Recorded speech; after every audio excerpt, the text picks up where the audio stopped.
గెలిచిన తర్వాత ఒకవేళ వార్డు మెంబర్ గా గెలిచిన రైతు కుటుంబ నేపథ్యంతో సంపన్న వర్గంలో పెరిగి అమెరికాలో తన ఉద్యోగం వదిలి తాను పుట్టిన గ్రామాన్ని అభివృద్ధి చేయడానికి పేద ప్రజలకు అందుబాటులో ఉండి సేవ చేయడానికి ముందుకు వచ్చారు.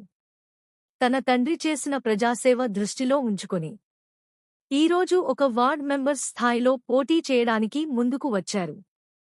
నాకు డబ్బు ముఖ్యం కాదు, పేదల కోసం ప్రజాసేవనే ముఖ్యమని బచ్చగారి జ్ఞాన ప్రకాశ్ రెడ్డి అంటున్నారు. తన సొంత గ్రామం అభివృద్ధి చెందాలని లక్ష్యంగా పెట్టుకున్నారు. నా శాయశక్తుల నాకున్న నెట్వర్క్ కానీ ఆలోచన కానీ నా శాయశక్తుల వాళ్ళకి సాల్వ్ చేయడానికి ప్రయత్నించి ఆ వార్డు నుంచి ఎవరు వార్డు మెంబర్ అయినా వాళ్ళకి చెప్పి మరీ అది నేను చేయించేటట్టు చూస్తా. జీపీ సర్పంచ్ గారికి కానీ ఉప సర్పంచ్ కానీ ఆ వార్డు మెంబర్కి కానీ చెప్పి నా తరఫు నుంచి ఎలాంటి సలహాలు ఇవ్వాలో వాళ్ళు ఇచ్చి సాల్వ్ అయ్యేటట్టు చేస్తాను. మనం ఈ వార్డు ఆ వార్డు అని కాదు, మనం బిక్నూరు వాళ్ళము, మన బిక్నూరు మంచి కావాలని చూస్తున్నాం. ఇప్పుడు 14వ వార్డు వస్తుంది జనరల్ అని అనుకోలేదు కదా, నేను నిలబడుతున్నాం. నా వార్డు 8వ వార్డు. సో ఈ వార్డు ఆ వార్డు అని కాదు, నేను ప్రతి వార్డుకి డెవలప్ చేసి చూపిస్తాను.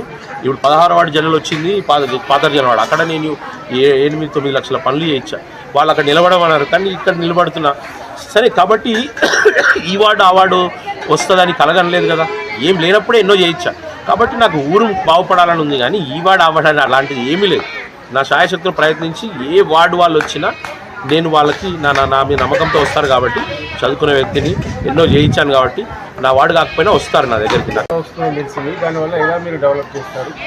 యాక్చువల్లీ ఏం లేదండి, ఇది మాది మేజర్ జీపీ, ఇది మండల్ హెడ్ క్వార్టర్స్, ఇది హైవేకి ఉంటుంది. పెద్ద సిద్ధరామేశ్వర గుడి ఎన్నో ఏళ్ళ పురాతన టెంపుల్, దానికి వచ్చే ఫండ్స్ కానీ ఇంకెన్నో విధాలుగా వస్తున్నాయి మా దానికి. సో గుడికి వచ్చిన ఫండ్స్ గుడికి, ఈ ఏదైతే జీపీకి వచ్చిన ఫండ్ జీపీకి పెడితే చాలా డెవలప్ అవుతుంది. ఓన్లీ థింగ్ ఏంటంటే నిధుల దుర్వినియోగం జరుగుతుంది రకరకాలుగా. సో నేనేమంటున్నానంటే పారదర్శకంగా ఉండడానికి రేపు సర్పంచ్ అయినా పాలక మండలికి కానీ వార్డు మెంబర్లకు కానీ ఉప సర్పంచ్లకు కానీ నేను ఒకటే ఉద్దేశించి చెప్పదలుచుకుంది ఏంటంటే, మీరు ఒక బ్యాలెన్స్ షీట్ లాగా క్లియర్గా మెయింటైన్ చేయండి. వారం వారం ఎంత ఆమ్దాని వస్తుంది, ఎంత ఖర్చు పెడుతున్నాం అనేది ఒక బోర్డు పెట్టి జీపీ అవుట్ సైడ్ ఇంత వస్తుంది, ఇంత పెడుతున్నాం అని పెట్టేస్తే చాలు. జీపీకి వచ్చిన రూపాయి జీపీకి పెడితే చాలు, మన బిక్నూరు చాలా డెవలప్ అవుతుంది. ఈవెన్ సిద్ధరామేశ్వర గుడి కూడా చాలా ఫండ్స్ వస్తాయి. మన ఊరికి పెట్టాలని చూస్తున్నా, జీపీ ఫండ్సే కాకుండా. సో స్వచ్ఛందంగా కూడా ఎన్నో తీసుకురావాలని చూస్తున్నా, వాట్సాప్ గ్రూపులు కానీ అట్లా తయారు చేసి. బట్ ఎనీవే నేను చెప్పాల్సిందని జీపీగా చాలా ఫండ్స్ వస్తాయి, దాన్ని మనం ట్రాన్స్పరెంట్గా ఎట్లా ఖర్చు పెట్టాలనే విధంగా ఆలోచించాలి. సో నేను దాని గురించి ఇంకా డీప్గా స్టడీ చేసి పెద్ద మనుషులను కనుక్కొని నేను చేయదలుచుకున్నాను. నేను మళ్ళీ అందరికీ గుర్తు చేయదలుచుకున్నది ఏంటంటే, నేను 14వ వార్డులో నిలబడ్డానండి. నాది మొదటి నంబరు గౌను గుర్తు నాది. సో గౌను గుర్తుకు వేసి మీరు గెలిపిస్తే, మేము చదువుకున్న వ్యక్తులం కాబట్టి, నేను అమెరికాలో చదువుకొని వచ్చాను, డెవలప్మెంట్ ఎలా ఉంటుంది ఏంటి నేను చూశాను, ఇంకా ఎలా చేయొచ్చు అనేది, మన ఊరిలో ఎంత చేయొచ్చు అనేది అవగాహన ఉంది.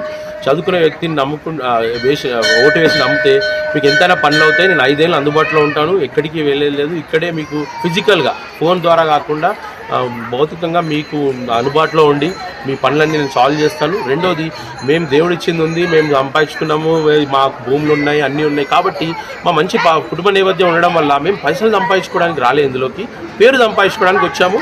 రేపు మేము మా పనులు చేసి మీతోటి ఈ పలానా వ్యక్తి మంచి వ్యక్తి అని అంటే అది చాలు, అంతకంటే ఎక్కువ ఏం అవసరం లేదు మాకు. కాబట్టి మాలాంటి వ్యక్తులను మీరు గెలిపించుకుంటే 5 ఏళ్ళు మీకు మంచి జరుగుతుంది. ఏ స్వార్థం లేకుండా నిస్వార్థంగా ఆల్రెడీ ఎన్నో చేయించాను, ఇప్పుడు ఏం లేనప్పుడే చేయించాను. కాబట్టి గెలిస్తే తప్పకుండా చేయిస్తాను. అండ్ చదువుకునే వ్యక్తులం కాబట్టి మంచి అవగాహన కలెక్టర్ గారి దగ్గరికి కానీ ఎక్కడికైనా వెళ్ళి మాట్లాడగలిగే శక్తి ఉంటుంది. మేము దానికి తగ్గట్టు చిత్తశుద్ధి కూడా ఉంది. కాబట్టి మీరు గౌను గుర్తు వేసి 14వ వార్డు మెంబర్గా నన్ను గెలిపిస్తే మీకు 5 ఏళ్ళు అందుబాటులో ఉండి ప్రతి విషయంలో మీకు చేదోడు వాదోడుగా ఉండి మీ ప్రాబ్లమ్ సాల్వ్ చేస్తాను. ధన్యవాదాలు. Thank you.